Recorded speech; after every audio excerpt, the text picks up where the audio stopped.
The wind swept across Fort Millard, carrying dust, echoes of drill commands, and the faint metallic scent of gun oil. The sun sat low behind the barracks, painting the training field in copper light. Private Emily Hart, the newest member of Bravo Company, tightened the straps of her combat vest and waited for the next order. She had been at the base for 3 weeks, but it already felt like a lifetime. Every day was a test, not of skill but of patience. Every joke, every snicker behind her back, every friendly comment that questioned her strength. It all built inside her like pressure in a sealed chamber. They called her Featherweight. Some called her Little Miss Parade. And the sergeant, a broad-shouldered veteran named Master Sergeant Riggs, just called her Hart, the weak link. She didn't argue. Arguing never helped anyone survive basic. Instead, she just nodded and said, "Yes, Sergeant." But at night, when lights went out, she lay awake staring at the steel bunk above her, fists tight beneath her blanket, whispering the same words she'd said since day one. They don't know me yet. But they will. Emily wasn't from a military family. She came from a small town in Arkansas, the kind of place where Friday night lights and factory shifts defined life. Her father was a mechanic, her mother a nurse. She grew up working hard and dreaming harder. When her brother enlisted, she promised she'd follow. But when he never came back from Afghanistan, something inside her hardened. She joined to finish what he started, to carry his spirit forward. But in this world, no one wanted to hear about a woman's promise. The day's drill was brutal, a full-field endurance test with full packs, 60 pounds of gear, and a timed obstacle course. Emily started strong, legs pumping, breath steady. But by the second mile, the snickers began. "Come on, Hart, you gonna faint again?" one soldier shouted. Another added, "Maybe we should let her carry a purse instead of a pack." The laughter stung sharper than the gravel beneath her boots. She ignored them and kept running, step after step. Pain spread through her shoulders, sweat soaked her uniform, and her knees screamed. But she didn't stop. When she finally reached the rope climb, the last obstacle, she could barely feel her arms. Riggs stood below, stopwatch in hand, unimpressed. "Let's go, Hart, show me you belong here." Her fingers trembled against the coarse rope. She pulled herself up an inch at a time, face red, muscles shaking. The others finished long before her. By the time she touched the top and slid back down, the field was nearly empty. Riggs clicked his watch and muttered, "Barely passable." You're not combat material, Hart, you're a liability." Emily straightened up, chest heaving. "Permission to keep training, Sergeant." He stared at her for a long moment, something between disbelief and frustration crossing his face, then walked off without answering.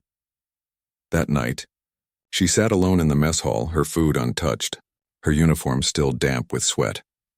Across the room, a few soldiers laughed over a card game. Their words drifted through the air like poison. "She'll wash out before deployment. Riggs only keeps her 'cause the higher-ups want the gender quota. Filled. Can't have the army. Looking bad on TV." She bit down hard, jaw tight, and pushed away from the table. As she stepped outside, the night air cooled her face. She walked toward the edge of the training field, the same spot her brother once wrote about in his letters. He had described it as the place you learn who you really are. She dropped to her knees, staring at the distant horizon glowing faintly with the lights of town. "I'm not weak," she whispered. "I'm not." A week later, orders came down. Bravo Company was being deployed. It wasn't a full war zone, not officially, but it was a hostile area, a peacekeeping mission along the rugged border of a Middle Eastern desert province. For the others, it was a chance to prove themselves. For Emily, it was a chance to silence every voice that doubted her, including her own. Before departure, Sergeant Riggs gave the standard speech, short, sharp, and cold. "You follow orders. You don't play hero. You don't slow us down." His eyes locked on Emily as he said that last part. The message was clear. She saluted. "Yes, Sergeant." The flight over was long and heavy with silence. The men talked among themselves, swapping stories, jokes, bets. Emily sat alone near the window, watching the world shrink below. When they landed at Forward Operating Base Tyrrell, the heat hit like a hammer. Dust filled every breath. The compound was surrounded by high concrete walls and barbed wire, the hum of generators constant.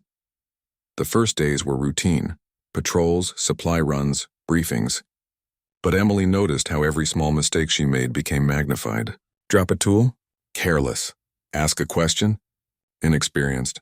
Offer to help? Stay out of the way. The only one who spoke kindly was Corporal Mason, a medic with a quiet grin and tired eyes. He had served 2 tours and didn't care about proving anything anymore. "Don't let him get to you," he told her one night as they cleaned weapons. "You'll get your moment." "Everyone does," Emily smiled faintly. "You really think so?" He nodded. "The battlefield doesn't care about size, gender, or what people say. Out there only heart matters." The next morning, Bravo Company was assigned to escort a supply convoy through a narrow desert pass. A routine mission. They said. Emily double-checked her rifle, her armor, her pack. As she climbed aboard the lead vehicle, Riggs gave her a skeptical look. "Stay alert, Hart. You fall behind, you're on your own." She met his eyes, calm, determined. "Understood." The convoy moved out at dawn, engines rumbling through the dust. The desert stretched endless in every direction. Empty, silent, deceptive. Inside the armored transport, Emily watched the road ahead through a narrow slit in the window. Something about the silence felt wrong. Too still, too quiet, and then a flash. A thunderous crack split the air. The front vehicle exploded into fire. The world turned to chaos. And in that instant, as the screams echoed, as dust swallowed the sunlight, as the training field back home felt a million miles away, Private Emily Hart knew her moment had come. She was no longer the weak link. The battlefield was about to see who she really was. The blast hit like a thunderclap. The lead truck vanished in a fireball, metal and sand raining across the desert road. Emily was thrown sideways inside her vehicle, her helmet slamming against the steel wall, the air filled with screams, static, and the deafening rattle of gunfire. The convoy was ambushed. "Contact left! Contact left!" Sergeant Riggs bellowed. Bullets ripped through the air like angry hornets. Emily's pulse pounded in her ears. She grabbed her rifle, checked the chamber, and pressed against the door. The world outside was chaos. Shadows moving among the rocks, muzzle flashes lighting up the haze. She forced herself to breathe. "Stay calm, find your mark, move. When the order came, dismount. Cover the convoy." She was already moving. The moment her boots hit the sand, heat slammed into her chest. Smoke rolled across the road, thick and choking. Mason, the medic, was shouting from behind a burning truck. "We've got wounded." "2 down here." Emily dropped beside him, crawling through dust and glass. "How bad?" "Shrapnel, 1 in the leg, 1 in the shoulder," he shouted, hands slick with blood. She tore open a bandage kit and helped him press gauze against the soldier's thigh.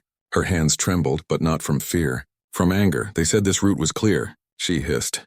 Mason's jaw tightened. Intel's never perfect. Above them, another explosion cracked the sky. A second vehicle caught fire. Someone screamed for a radio call. Riggs barked orders over the chaos. "Form a perimeter. Keep the supply trucks covered. Hart, stay with the wounded." It wasn't an insult this time. It was survival. Minutes dragged like hours. Every inch of sand felt alive with danger. Emily fired short bursts toward the ridgeline, covering Mason as he moved the wounded behind a wrecked truck. The heat burned her throat. Her hands were black with soot. She saw one of their gunners, a young kid named Alvarez, lying face down near the turret. She wanted to reach him, but the gunfire pinned her in place. "Riggs," she shouted over the comms. "We've got men stranded near the front." "Negative," Riggs barked back. "We hold position." "But they're bleeding out." "Hold position, Private. That's an order." She clenched her teeth. The word private stung worse than the shrapnel cutting the air around her. 15 minutes into the ambush, reinforcements still hadn't arrived. Ammo was running low. The sun was merciless, baking the sand beneath their boots. When a sudden silence fell, it wasn't relief. It was warning. Then came the second wave. Rockets streaked in from the ridge. The ground erupted in another explosion. Emily was thrown backward, landing hard on her pack. For a moment, everything went muffled. Sound drained from the world. She could only see dust swirling like ghosts. Then faintly she heard it. "Mason!" She crawled toward the voice. Through the smoke, she saw Mason lying half buried under debris, his arm twisted unnaturally. Blood darkened the sand beneath him. "Stay with me," she shouted, dragging at the metal plate pinning him down. He coughed, eyes half open. "They got the flank." "Took out the radio truck," Don't talk, she ordered, voice breaking. I'm getting you out. Her muscles screamed as she pried the wreckage free. When it finally shifted, she dragged Mason back behind the burned-out Humvee. One arm under his shoulders, boots slipping in the sand. Every step felt like pulling through fire. When she reached cover, she checked his pulse, weak but steady. Riggs appeared a moment later, face streaked with soot, shouting over the gunfire. What the hell are you doing, Hart? You'll get yourself killed. She's hit. Emily gasped, pointing to the collapsed soldier beside Mason. We can't leave them. Riggs glanced over the scene, eyes darting between the ridge and the wounded. For the first time, doubt flickered across his face. Then came another sound, an ominous clicking in the air. Incoming! Someone yelled. The RPG slammed into the ground barely 20 feet away. The blast tore through their cover. Emily was thrown again, ears ringing, vision spinning. When the dust cleared, she saw Riggs lying motionless a few yards away. Mason was down too, his radio shattered beside him. Emily's stomach dropped. Doss, not again, it was her brother all over again. The fire, the noise, the helplessness. But this time she refused to watch it happen. She crawled toward Riggs, dragging him by his vest. His leg was bleeding badly. Sergeant, can you hear me? He groaned, barely conscious. Hart, the others. They're hit, she said. You're hit, but I'm not leaving you. His eyes widened faintly. Orders were to hold. She cut him off. Orders don't matter if you're dead. Something cracked inside her.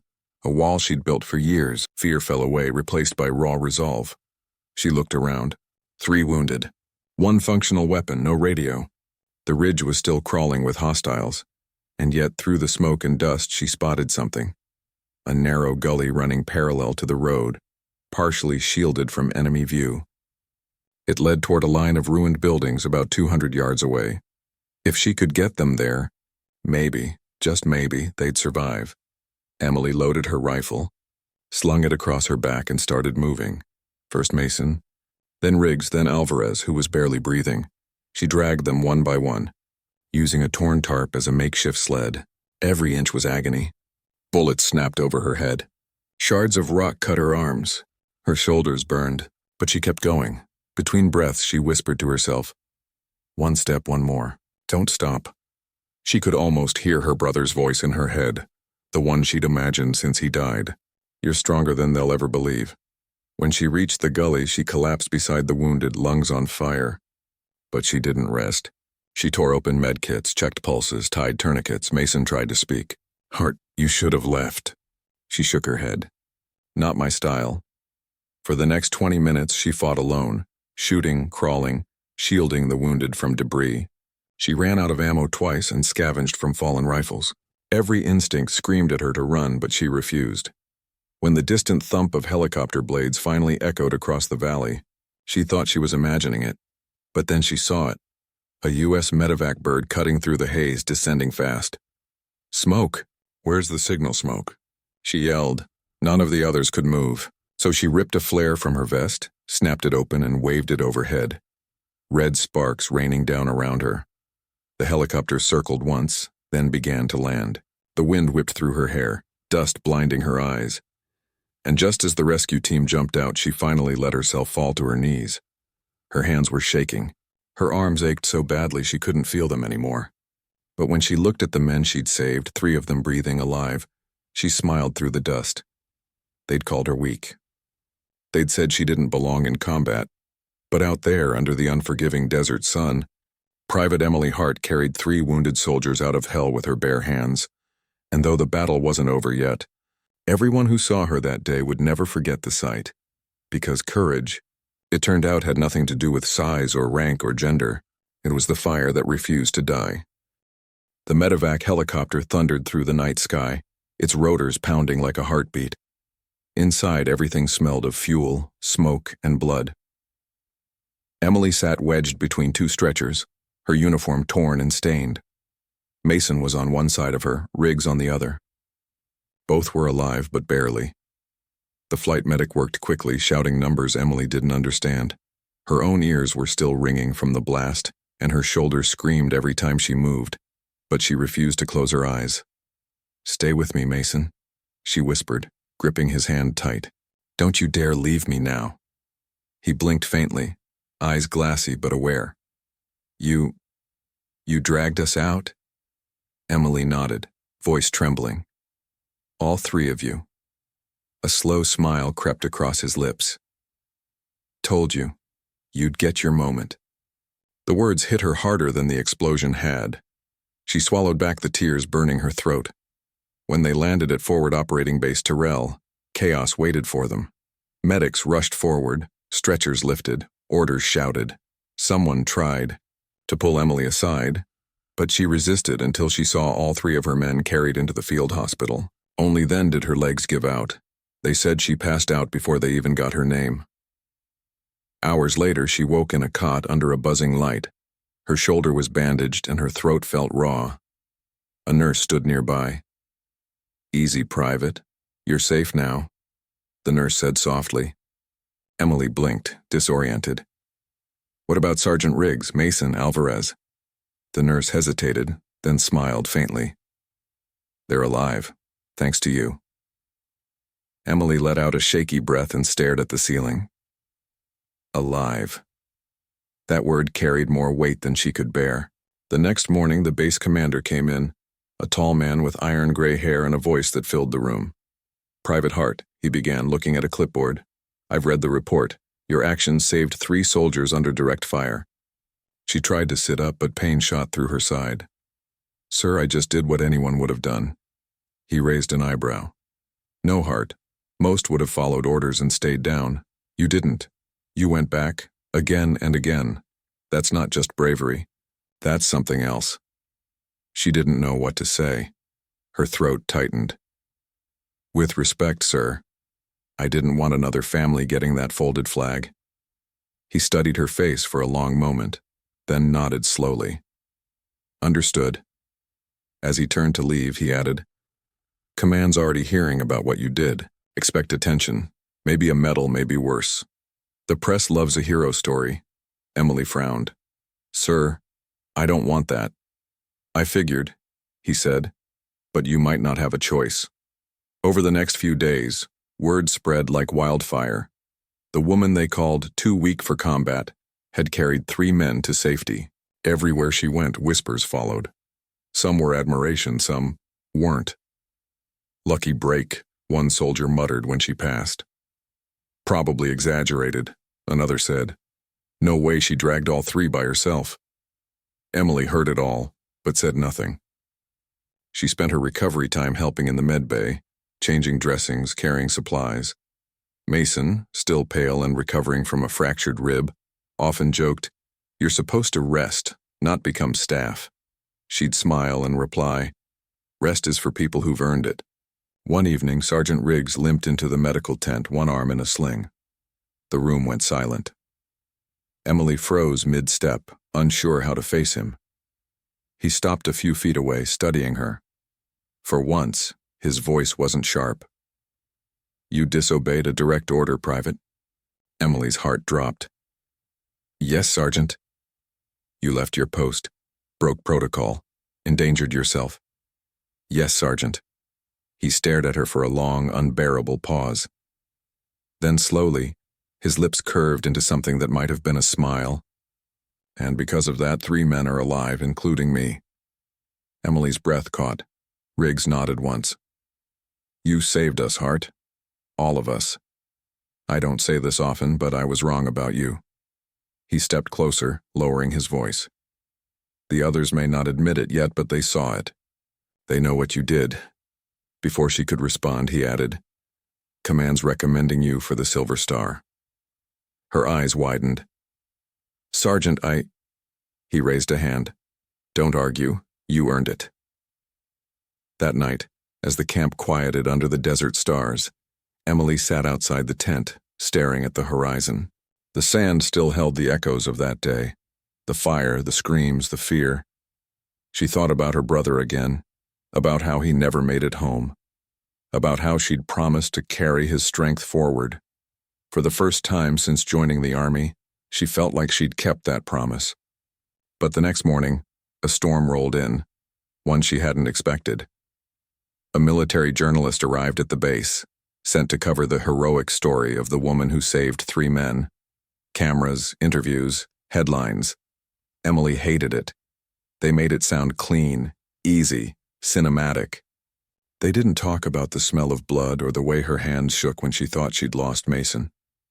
They didn't mention the nightmares that woke her every night since, and when the article hit the States, the comments came flooding in online. Some praised her, others mocked her all over again. Publicity stunt. Probably staged. Women don't belong in combat. Each comment cut deep. She tried to ignore it, but one evening, she found Riggs sitting beside her again at the mess tent. "Let them talk," he said quietly. "They don't know what it's like out there. They don't know you." Emily stared into her cup of coffee. "Does it ever stop? The doubt?" Riggs shook his head. "No, but you get stronger than it." A week later, a transport truck arrived to take the wounded home. Mason sat in the back, arm still in a sling. As Emily helped him aboard, he smiled faintly. "When they pinned you too weak," he said, "they never saw the kind of strength that saves lives." She laughed softly. "Guess I fooled them all." He shook his head. "No, Hart, you didn't fool anyone. You just showed them what real looks like." The words stayed with her long after the trucks disappeared into the distance. That night, Emily stood outside her tent again, staring at the same stars her brother once wrote about. The desert wind was cold and still. She whispered, "I did it, Jack. I carried them out just like you would have." And somewhere deep in that silence, she swore she felt an answer. But fate wasn't done testing her yet. Because the next dawn, new orders arrived, an unexpected mission, a rescue op near the same valley where her convoy was ambushed. And this time she wouldn't be following anyone's lead. She'd be the one giving orders. The sun rose over the desert like a blazing promise, golden light spilling across the jagged ridges where Emily's convoy had been ambushed weeks before. Dust still clung to her boots, her uniform pressed and creased from weeks of preparation. This time it wasn't an ordinary patrol. Bravo Company had received urgent intelligence. A group of Allied soldiers was trapped in a narrow canyon, pinned by insurgent forces. Every available unit was dispatched, but Emily knew something the others didn't. She was the one who had survived that same battlefield, carried the wounded, and understood the terrain like the back of her calloused hands. When Riggs approached her at the staging area, he didn't give the usual barked orders. He simply said, "You know what to do, Hart. Lead them." She nodded, swallowing the lump in her throat. The weight of responsibility settled over her shoulders like a tangible thing. She wasn't the rookie anymore. She wasn't the weak link. She was the leader, and every decision she made could save or cost lives. The convoy moved out. Emily's eyes scanned the valley as the vehicles rumbled over sand and gravel. Her soldiers followed her without question, every man and woman in the unit trusting her instincts, even if only because she had proven herself in ways no one could forget. The canyon came into view. Smoke rose from its center, the smell of fire and metal burning stinging the nose. Through the haze, she saw the trapped soldiers, 3 of them pinned behind a collapsed wall, guns empty, their radios shattered. Emily's heart beat faster. Her mind went back to the first ambush, the chaos, the fear, the moments when she had dragged Mason, Riggs, and Alvarez to safety. The weight of those memories pressed on her chest, but she pushed it down. Now wasn't the time for doubt. "Formation Delta," she called. "We move fast, we move smart, and we move together. Cover each other. No one left behind." The men and women responded with crisp nods. Unlike before, there was no smirk, no whisper, no mockery. They had seen her strength, and now they followed it. Emily led them into the canyon, crawling over jagged rocks, sliding through dust, all while coordinating suppressive fire to keep the enemy pinned. Bullets tore through the air, ricocheting off stone walls, kicking up plumes of dust. Every second was a test of nerve. At one point, a soldier tripped on loose rubble. Emily didn't hesitate. She was there in an instant, yanking him upright and dragging him into cover. "Keep moving," she barked.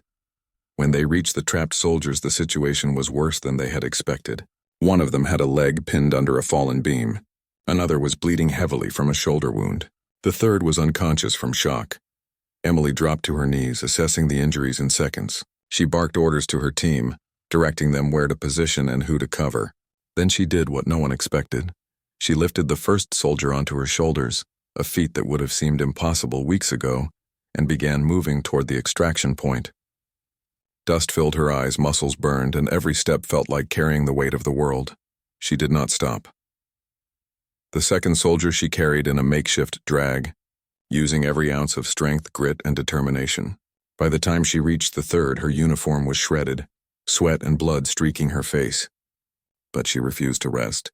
The soldiers in her unit covered her as she pulled the last man to safety. For the first time, she allowed herself to feel the raw pride of knowing that she was saving lives, not just as a participant, but as the one leading the charge. When they finally reached the medevac landing zone, Emily collapsed to her knees. Her soldiers rushed to the injured, checking vitals and preparing stretchers. Emily's arms shook from exhaustion, every muscle screaming in protest, but she smiled through the pain. Mason, now fully recovered from his previous injuries, came running toward her.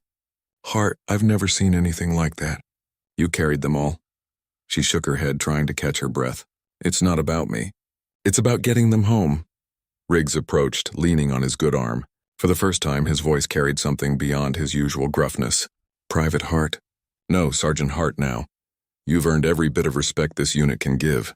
You've shown us what true courage looks like."